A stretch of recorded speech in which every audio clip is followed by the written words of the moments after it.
Hey guys, Jason here with a word to the wise. I have just appealed a strike, which would have had me off for a week. So I will be back checking into my videos and erasing many of them. I'm going to try to save all the biblical ones that I came across. That I've made. All the ones with opinionated kind of looking out timelines, anything to deal with the last 2 years worldly events. I'm going to try to just get rid of all that. It is what it is. I got 800 videos. I don't think anybody's really going to go back and start backtracking to the very beginning of my channel, so I'll be erasing hundreds of videos. I spoke on the book of Enoch where it speaks about, let me find it, where they will take them to be gods. And the summary of this is chapter 80 in Enoch, perversion of nature and the heavenly bodies owning to the sin of men. And it talks about the orders of the stars and the sun and the moon and how they won't come out in their order.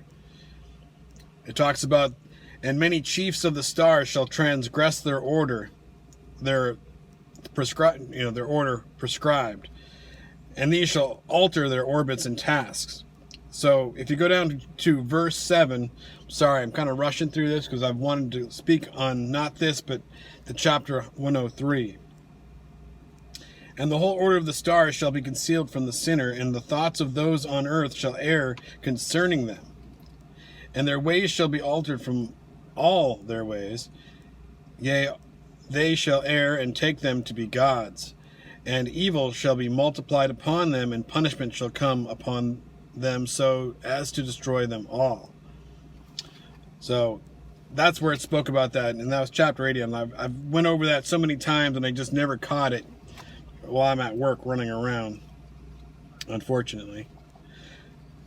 So this is there's 105 chapters, I believe, in the book of Enoch. And then there's fragments of the book of Noah, which is 106 and 107, which, has anybody ever heard of that? So in chapter 103, the summary at the top, it says, different destinies of the righteous and the sinners, fresh objections of the sinners. So this chapter speaks, I believe, a lot into Revelations and the end times. And the latter part of this speaks on the heads of governments, basically, those in power, I believe, and they would not listen to the cries of the people. And I'll kind of just skim through it here. Well, I don't want to skim through it. I'll read it. And I'll take some screenshots and show you guys. We have been tortured and destroyed and not hoped to see life from day to day. We hope to be the head and have become the tail. That's a very, I wonder if I think that's in Isaiah, in the beginning chapters in Isaiah. We have toiled laboriously and had no satisfaction in our toil. And we have become the food of the sinner and the unrighteous. And they have laid their yoke heavily upon us. They have had dominion over us and that hated us and smote us. And to those that hated us, we have bowed our necks, and they have pitied us not. We desired to get away from them, that we might escape and be at rest, but found no place whereunto we should flee and be safe from them. So, if this is talking about the end times in a vision, we have desired to get away from them, that we might escape and be at rest, but found no place whereunto we should flee and be safe from them.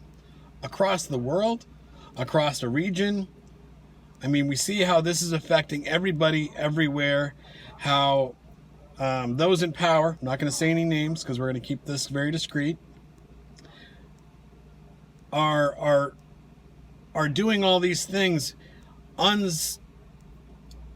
They're doing it in a way that doesn't make sense to anyone.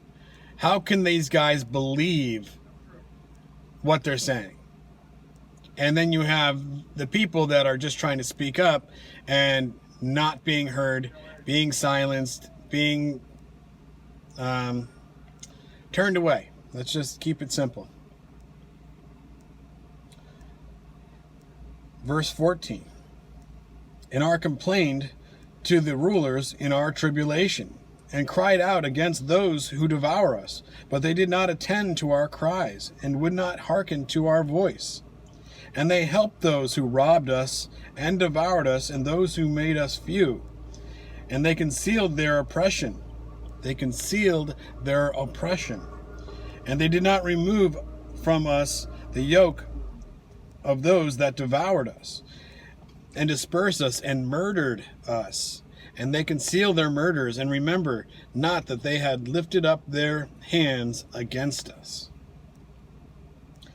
Very interesting when you put that into what we're seeing today. And I would have to just say, I don't think we've seen anything yet. I don't think we've seen the half of what is to come in the latter times. Since I have some time here, I'm just going to jump into this.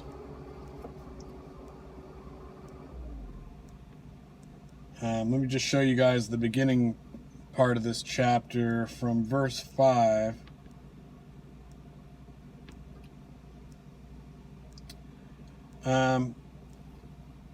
Woe to you, ye sinners, when you have died. Verse 5. So let's just go from there. If ye die in your wealth of your sins, and those who are like you say regarding you, blessed are the sinners. They have seen all their days, and how they have died in prosperity and in wealth, and how they have died in prosperity and wealth, and they have not seen tribulation or murder in their life, and they have died in honor, and judgment has not been executed upon them during their life. Now we go to verse 7. Know ye that their souls will be made to descend into Sheol, and they shall be wretched in their great tribulation, and into darkness and chains and burning flame, where there is grievous judgment shall your spirits enter. And the great judgment shall be for all the generations of the world. Woe to you, for ye shall have no peace. So looking at all those that are oppressing the people of the world, the, say, elite, be warned. Doesn't matter what happens here on this world. In death, no peace. Just a word to the wise, guys. God bless. I'll be back.